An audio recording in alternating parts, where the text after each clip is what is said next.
For Queenslanders, Tony Fitzgerald is a household name, the man who headed the famous Fitzgerald corruption inquiry that brought down the Bjelke-Petersen government after 32 years in power and ended in prison terms for 3 former government ministers and the state's police commissioner.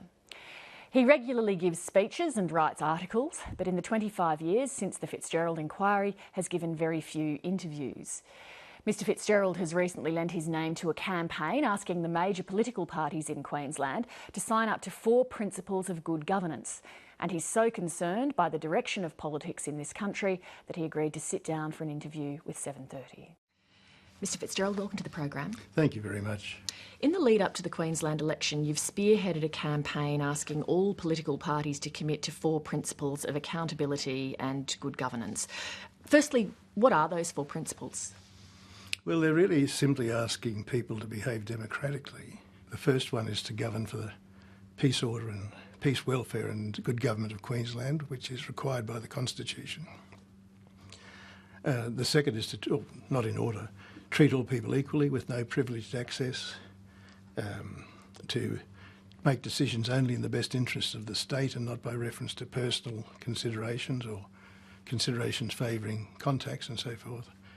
The fourth one is to keep the people properly informed, accurately informed, and as promptly as possible in relation to all matters of public interest or potential controversy. And why did you feel the need to remind politicians what good governance is and what public expectations are? Well, I think really public expectations have dropped off those requirements because politicians have ignored them for so long. They're really requirements of what we call representative democracy, which is a system in which a parliament is elected to represent the people and to govern on behalf of the people, whereas the political parties of today see it rather as a contest in which whichever one wins does pretty much what it likes. And so I suppose if we're ever going to get back to the proper representative democracy, it will have to come through pressure from the public to force the parties to acknowledge these requirements. And it seemed appropriate in the present circumstances to start that pressure going forward. So, taking Queensland, how would you say that the major parties have lived up to what you consider to be the best practices of government over recent years? I thought that the period immediately after the corruption inquiry, so Wayne Goss's period in office, was the high point. People were enthused. Wayne Goss himself was an outstanding personality, a great leader, a man of great integrity. We then had the strange business in 1995 where Goss went to the polls. There was the seat of Mundingburra as one of the seats appeared to have a majority. An appeal to the Court of Disputed Returns, a new election ordered. Cooper and Borbidge, who was by then the leader, Cooper had been the leader at the time of the 1989 election, did a secret deal with the police union and won the Mundingburra by-election.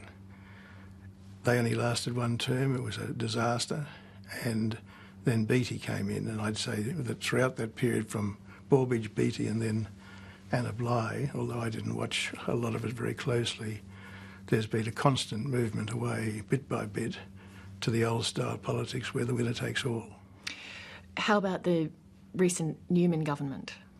Well, I thought that as Goss had set a new high standard, they probably set a new low standard. Okay. And that was really what got me interested, and it got Gary Crook interested. Gary Crook, some of your listeners might know, was senior counsel assisting me when I did the corruption inquiry. But he was similarly concerned about what we were observing, having regard to what we'd seen 25 years earlier. Can you give me a specific example of something that you've seen that has made you think back to those earlier days?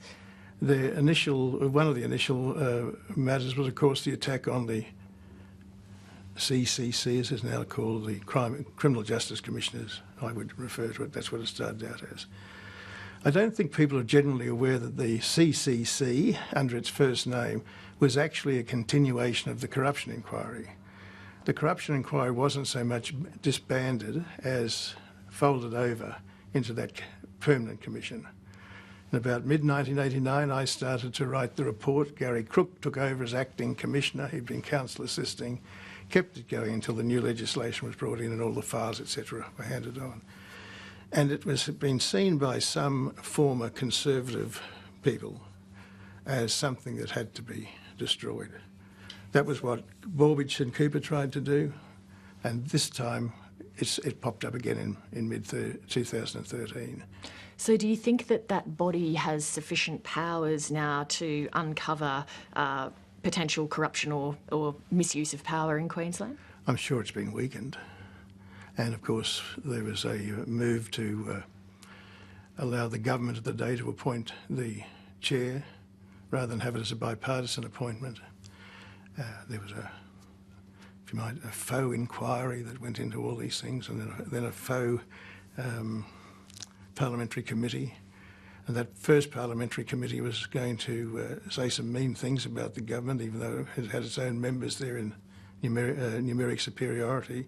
So they sacked it, and then they restacked it so it would say the right thing, and it did. We had a story on this program last week about both the LNP and the Labor Party in Queensland accepting cash for access to senior figures. Yes. What do you make of that practice? The main thing I make of it in relation to those recent events is that neither of the major parties seems to understand the meaning of the commitments they gave. That was, I think, the third commitment was that people were not to get special access, etc. And I suppose if you pay money and are allowed a visit, you got special access. So I think it's extraordinary. But the major parties all did agree and sign up to those four principles that we've talked about. But how are they actually enforced, or how are parties to be held accountable for that? Two different questions. I think to be enforced, they can't be legally enforced. To be held accountable, they can be held politically accountable. And that's what I've really been urging people to think about in this forthcoming election. I don't care how people vote, it's not up to me.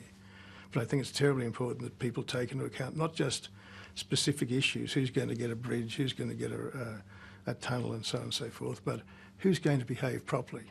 I'd like to see it happen this time, but if not this time, the next time, and if not the next time, the time after, so that we finally get to a situation where we've got a parliament that's acting on behalf of the people and not on behalf of their own constituents and supporters and rent seekers and chances of all sorts who tie themselves onto them, the camp followers, if you like. Well, let me put to you, since, basically with that answer you're encouraging people to vote out the Newman government, that critics might say, well, here's a bloke who helped bring down the Bjelke-Petersen government. He's been highly critical of the Newman government. Well, he must be a Labor stooge. He must have a political barrow to push. Plenty of people have said that, not to my face, although I occasionally get emails, generally written in vulgar language, making those sorts of accusations. I don't know that I'm actually, just a slight correction, I don't know that I'm actually inviting people to punish the Newman government. What I'd like to see people do is take into account not merely what they're being bribed with, the Ash Grove, you can win, you can have this, and a set of steak knives sort of thing,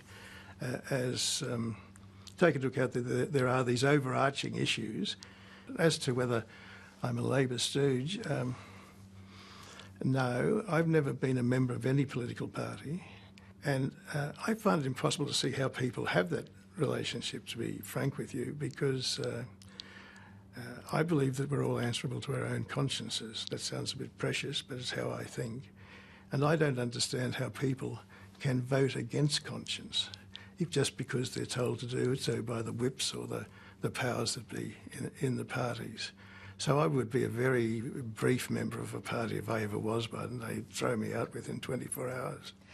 Let me ask you, the former head of the Independent Commission Against Corruption in New South Wales, David Ipps, said last year that there needs to be a federal anti-corruption agency established with the powers of a standing royal commission so that people can have confidence restored in government and know that abuse and misuse of power can be uncovered. Is that something that you support? I think it's self-evident. The people who go into state parliaments who go into the major political parties are the same people who go into those parties and go into federal parliament. I don't think they're any different in one group or the other. They're people who, for one reason or other, are prepared to buckle down and do what the party wants, to advance the interests of the party, to advance the ideologies of the party, and to advance their own interests. I can't understand why they'd be corrupt at one level or be corruptible at one level and not at the other. So that's not to say I know of any corruption in the federal system at the moment, but I'm pretty sure you'd find that if the digging started, there'd be bones at the bottom of the hole, you know. I'm concerned on a wide range of things about government in Australia, but in particular the idea that the people who are now running politics are professional politicians, learning all the bad habits in political offices. Nearly all members of Parliament now will have done a stint in the party office, a minister's office, or an associated entity's office. We need to get people who are independent, who've learned and exercised values outside the political system. So that's my broad concern. My more specific concern is that Queensland is particularly vulnerable because of its single house status and because of its history. And I think I can say that both Garrick, Crook and I independently saw the...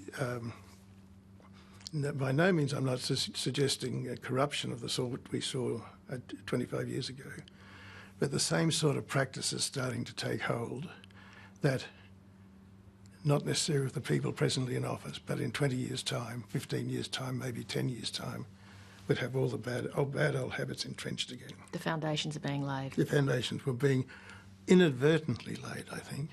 And probably the last thing was the Chief Justice. Now, even in the heyday of Fitzgerald and his cronies, there was very little interference with the judiciary. Although it's quite right to say that governments often prefer for officers like that someone who's sympathetic to them, there's always a group of people from whom you can take one of, say, let's say 20 or 30 or 40 people, and any of them could be the Chief Justice, and the fact that the government picks the one that they think is most amenable to their ideology, no one can complain about. It's still an appointment on merit.